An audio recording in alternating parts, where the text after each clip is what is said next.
राज ठाकरे के आह्वान पर उद्धव ठाकरे का भी बड़ा बयान आ गया है।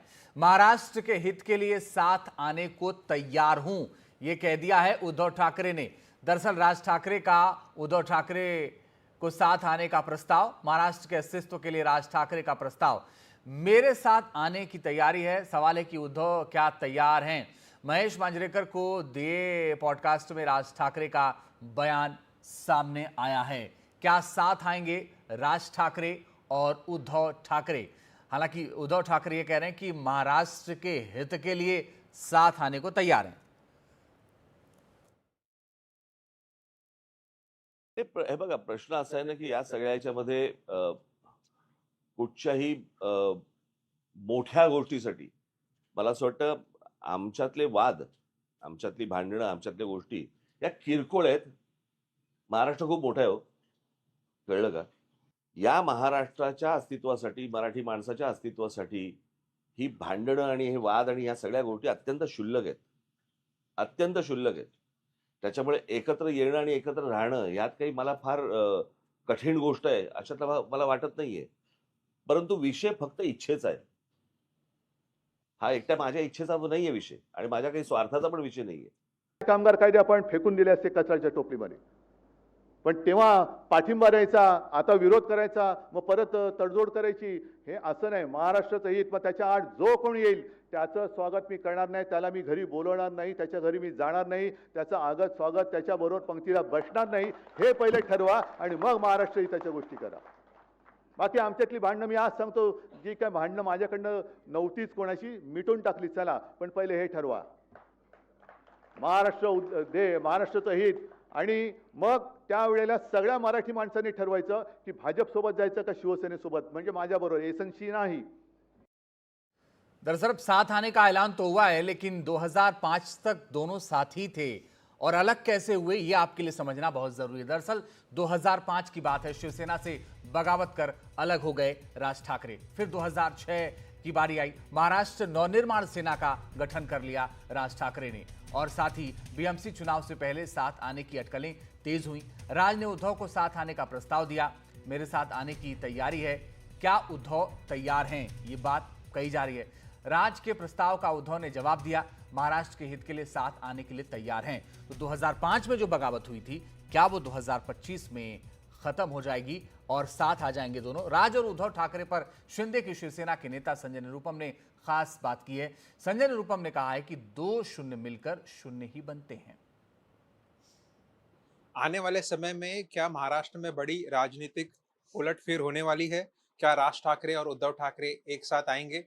राज ठाकरे के आह्वान पर उद्धव ठाकरे ने जवाब देते हुए कहा कि छोटे मोटे मनमुटाव बाजू में रख के महाराष्ट्र के हित के लिए मैं आने के लिए तैयार हूं। इस पर क्या विचार करती है शिवसेना पार्टी? आइए हम बात करते हैं संजय निरुपम जी से।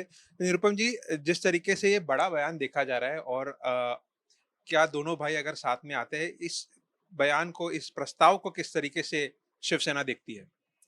देखिए, उद्धव ठाकरे जी और उनकी पार्टी को महाराष्ट्र के मतदाताओं ने पूरी तरह से रिजेक्ट कर दिया है। आज उनको, उद्धव जी को समझ में आ गया है कि उनकी पार्टी अब एक अपने पैर पर खड़ी नहीं हो सकती। इसलिए कभी वो कांग्रेस का सहारा लेते हैं, कभी मुस्लिम वोटों का सहारा लेते हैं, कभी बाला साहब की नकली आवाज का सहारा लेते हैं, और अब मेरे ख्याल से राज ठाकरे के सहारे खड़ा होना चाहते हैं। सच ये है कि बाला साहब के सुपुत्र होने के नाते, जो बाला साहब के विचारों के वारिस होने का वो दावा करते हैं, वो दावा एक बहुत बड़ा खोखला साबित हो गया, क्योंकि उन्होंने बाला साहब के हिंदुत्व के साथ गद्दारी की, बाला साहब के विचारों के साथ गद्दारी की। इसलिए धीरे धीरे उनकी जो राजनीतिक जमीन है वो खिसकती चली जा रही है, और उनका जो पूरा राजनीतिक संसार है वो सिकुड़ता चला जा रहा है। ऐसे में किसी के भी सहारा ले लें, वो खड़े अब नहीं हो सकते। उनकी पार्टी को महाराष्ट्र के लोगों ने रिजेक्ट कर दिया है। वही हमने देखा कि कुछ दिनों पहले खुद हम उप मुख्यमंत्री एकनाथ शिंदे जी स्नेह भोजन के लिए राज ठाकरे के पास गए थे। वैसे उसी में चर्चा होने लगी कि क्या महायुति का हिस्सा फिर बनने वाले हैं।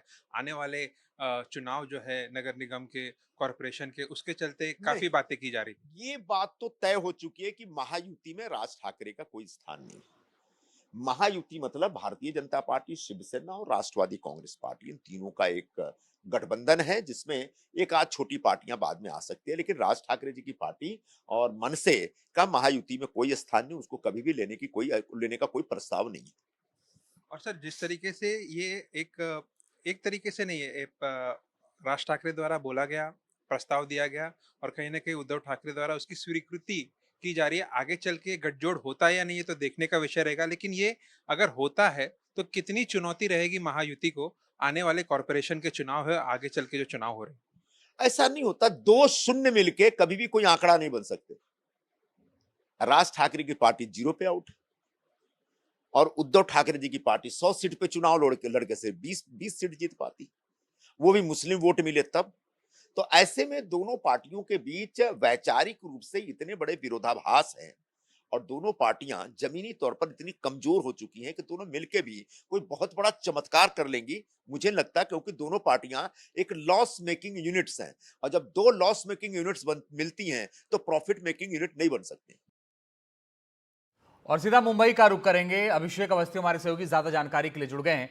अभिषेक, एक तरफ एक तरीके से ऑफर हुआ, दूसरी तरफ उद्धव ने कहा कि ठीक है, महाराष्ट्र के लिए साथ आने के लिए तैयार हैं। मगर मैं आपसे समझना चाहता हूं, एज ए जर्नलिस्ट महाराष्ट्र को कवर करते हुए, आप ये बताइए कि अगर साथ आना भी चाहते हैं तो किन किन तरीके की दिक्कतों का सामना करना पड़ेगा इन दोनों को? जी, ज़ाहिर तौर पर जिस तरीके से एक प्रस्ताव दिया गया राज ठाकरे द्वारा, उसी प्रस्ताव को कहीं न कहीं स्वीकृत करते हुए नज़र आ रहे हैं उद्धव ठाकरे। और उन्होंने एक चीज़ साफ कर दी कि महाराष्ट्र के हित के लिए हम साथ में आएंगे और साथ ही साथ उन्होंने आह्वान भी किया कि तमाम जो महाराष्ट्र के प्रेमी हैं और मराठी मानुस है, वो फिर हमारे सब साथ में आ जाए, बीजेपी की तरफ ना जाए। ऐसा आह्वान उन्होंने फिर एक बार किया और कहीं न कहीं एक शर्त भी रखी है कि जिस तरीके से हमने देखा कि राज ठाकरे का जो लोकसभा में बिन शर्त समर्थन था महायुति को, उसके बाद जब विधानसभा आई तब उन्होंने एकला चरोले का नारा दिया। तो इस तरीके का जो कभी सपोर्ट और कभी अगेंस्ट का जो स्टैंड रहा है राज ठाकरे का, उस पर भी कहीं ना कहीं उद्धव ठाकरे ने ये कहा कि इस तरीके का जो अगर स्टैंड रहेगा तो ये सही नहीं है, एक सीधा स्टैंड रखिए और तभी हम साथ में आ सकते हैं। और मैं जो छोटे मोटे मनमुटाव और झगड़े हैं उसे बाजू में रखने के लिए तैयार हूँ। जिस तरीके का प्रस्ताव राज ठाकरे ने दिया, हम उसके लिए आगे बढ़ सकते हैं। लेकिन जिस तरीके से हमने राजनीति देखी है महाराष्ट्र नवनिर्माण सेना बनने के बाद 2006 से लेकर अब तक, कहीं ना कहीं एक दूसरे को पूरा टारगेट करते हुए नज़र आ रहे थे। और पिछले चुनाव में की भी अगर बात करें तो हर मुंबई की तमाम सीटों पर महाराष्ट्र नवनिर्माण सेना ने अपने उम्मीदवार भी उतारे थे और ख़ास करके जो शिवसेना के उद्धव बाला साहब ठाकरे की पार्टी है उसके अगेंस्ट भी उम्मीदवार उतारे थे। और ऐसे में जो राजनीति रही है दोनों पार्टी की सिमिलर रही है, कहीं ना कहीं जो एक शिवसेना स्टाइल की राजनीति ही मनसे ने अपनाई है। लेकिन आरोप पर प्रत्यारोप लगातार एक दूसरे पर पॉलिटिकल किए जा चुके हैं। लेकिन जब महाराष्ट्र के हित की बात आती है, अभी भी जिस तरीके से कुछ दिन पहले बैंकों में मराठी अनिवार्य करने का आंदोलन चलाया गया, उसको भी कहीं न कहीं शिवसेना ने समर्थन ही दिया था। साथ ही साथ में अब जिस तरीके से हिंदी अनिवार्य किया जा रहा है स्कूलों में और एक राज्यव्यापी आंदोलन किया जा रहा है मनसे द्वारा, उसको भी कहीं न कहीं उद्धव ठाकरे की शिवसेना समर्थन करती हुई दिखाई दे रही है।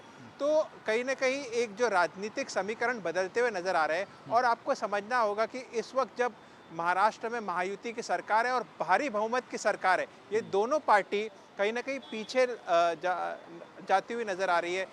कई खाता भी नहीं खोला है एमएनएस ने और तकरीबन 80 से 100 सीटों पर लड़ने के बाद केवल 20 विधायक है शिवसेना के। और ऐसे में कहीं ना कहीं आने वाले कॉरपोरेशन चुनाव के मद्देनज़र ये गठजोड़ कितना कारगर होता है तो आने वाला वक्त बताएगा। लेकिन महाराष्ट्र के हित के और मराठी मानुस के मुद्दे को लेकर अगर ये दोनों वापस आते हैं और जो ठाकरे ब्रांड साथ में आता है तो ये बड़ी चुनौती महायुति के लिए बन सकता है।